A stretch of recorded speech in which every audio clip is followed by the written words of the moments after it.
Well, hello there. So glad we get the opportunity to continue our study in the miracles of Jesus, and we arrive at, hands down, probably my favorite miracle in all of the gospel stories, because I think it is such a fascinating story, because it's the one miracle where it seems like Jesus might fail at first. This is the only miracle we're going to see where, if you do a quick read of it, it might seem like Jesus' power is not sufficient. And it's that exact oddity, it's that exact weirdness of this miracle that forces us to look at it in the context and understand that there's something greater going on here. So we got the chance to talk last time about the feeding of the 4,000, how it was very similar to the feeding of the 5,000, but how it's also making this prolonged point about the growth of the disciples, how they are continuing, really in Mark's perspective, continuing to stumble and continuing to be frustrating to Jesus in their lack of understanding. And so that really comes to a head in this series of stories. And so right after the feeding of the 4,000, right after the Pharisees have come out and asked Jesus for a sign, Jesus has sighed deeply in his spirit. He's told him, you're not going to get a sign because you're not looking for it for the right reasons. Right after this, it says in verse 13 of chapter 8, that leaving them, he again embarked and went away to the other side. And they had forgotten to take bread, and did not have more than one loaf in the boat with them.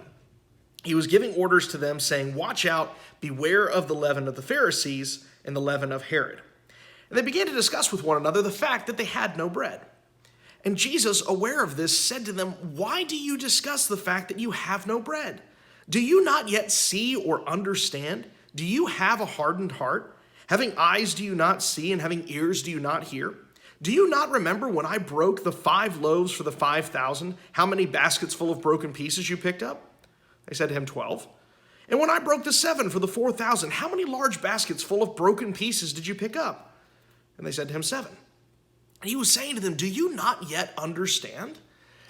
And so Jesus is trying to take this opportunity where the disciples have forgotten bread, and he's trying to turn around and make a deeper spiritual point. Hey, beware of the leaven of the Pharisees and the leaven of Herod. And Matthew makes it explicit, they think he's talking about physical bread. And Jesus is like, no, do you not get this? I don't care if we don't have physical bread. I just fed 4,000 people. And earlier I fed 5,000 people. You think I can't feed 12 people in a boat? You think for some reason I can't make this work? You think that's what I'm concerned about is your physical hunger? I'm making a deeper point here. I'm concerned about the spiritual, and you don't see yet. You're blind. You're not understanding. Your hearts are hard. And right after this condemnation of them is still blind, it says in verse 22, the only time this miracle is recorded in Mark. It says, they came to Bethsaida, and they brought a blind man to him, and entreated him to touch him. Taking the blind man by the hand, he brought him out of the village, after spitting on his eyes, and laying his hands upon him. He asked him, do you see anything? He looked up and said, I see men, for I am seeing them like trees walking about. Then again he laid his hands upon his eyes, and he looked intently, and was restored, and began to see everything clearly. And he sent him to his home, saying, do not enter the village. This is a weird miracle. Jesus heals him, but does he only heal him halfway? He asks him, do you see anything after going through this? And we've seen Jesus use this method before. It's the same thing he essentially did for the dumb and deaf man earlier in chapter 7. And so he's using a physical action. He uses the spit. He lays his hands upon him, and he can't see. I mean, he can kind of see. He sees men like trees, but he's not all the way healed. And so it says that it takes a second time for him to lay his hands on. So is the point of this that Jesus has limitations of power? Is the point of this that maybe this was too tough a case of blindness? I don't think that would be the point that Mark was making. Mark's made it pretty abundantly clear exactly who this man is, that this man is the Son of God, and he is able to do whatever is necessary for his mission. So we got to assume he's doing this on purpose, that he twice now is healing this man. Why? What point is Mark trying to make?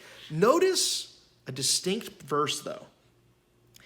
The first time, he brings him out of the village, spits in his eyes, lays his hands on him, asks him, do you see anything? As I say, I see men like trees. And then the second time, he laid his hands upon his eyes, and he looked intently and was restored and began to see everything clearly. Do you see what changed? It wasn't Jesus. It was the man. He looked intently. He looked with faith.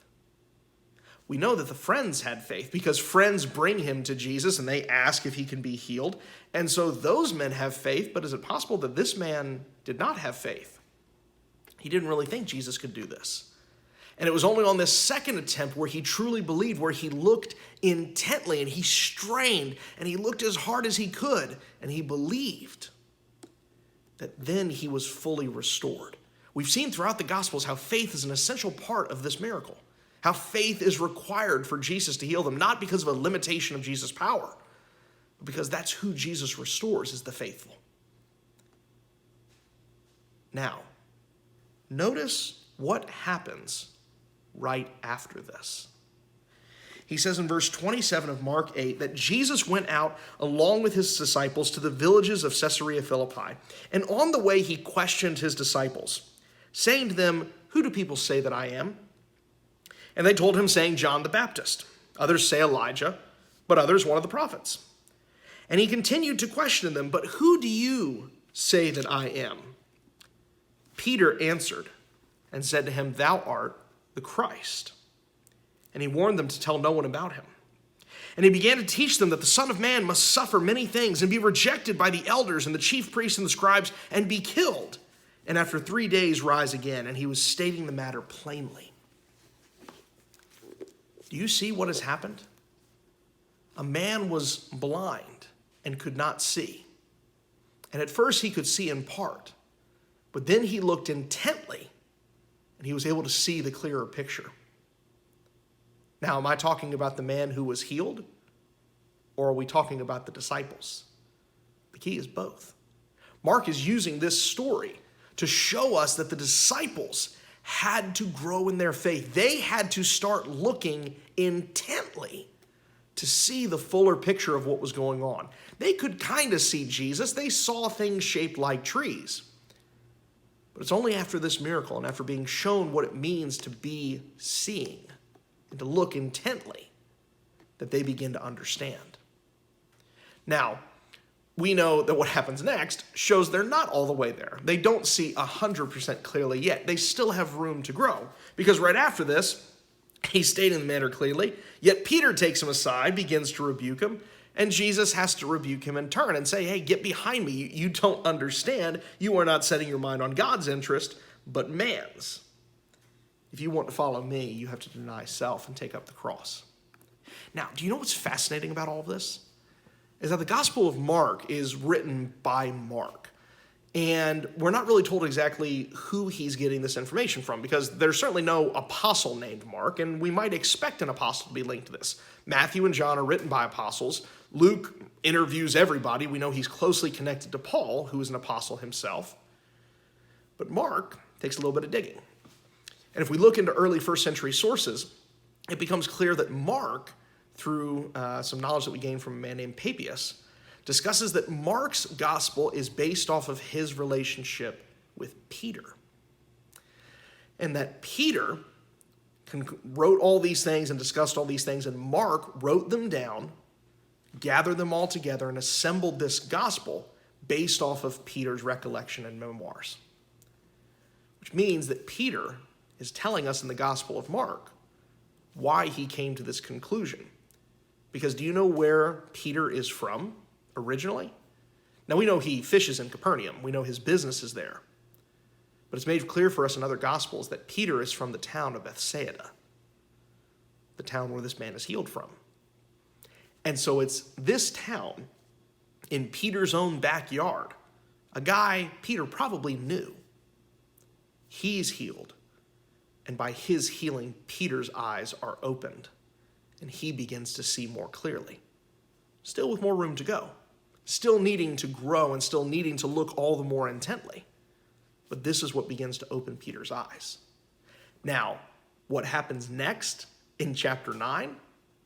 Well, that's the transfiguration, where Peter's eyes are going to be opened even more so. And that's what we're going to be starting to talk about, is how the disciples begin to have their eyes opened all the more as Jesus' ministry continues. Thank you so much for taking the time to study these things with me. Like I said, I love this miracle. I think it is a fascinating insight into the relationship between Jesus and his disciples. It's a great test of our ability to read Scripture. You know, do we really look at the context? Do we really look at the overall picture? I remember learning this, going through this and studying this in college with a very well-educated professor, Doyle Moyer, who helped me to see this the first time. It's always stuck in my mind as such an incredible example of how we need to read the Bible, how we need to look intently to see the truth of what's going on. Thank you so much. I hope this has been edifying for you. I hope this series continues to educate us, to illuminate us, and to show us the beautiful truth of God that we would not see in part, but that we would look intently and see the whole of what is going on. Thank you so much. We'll see you next time.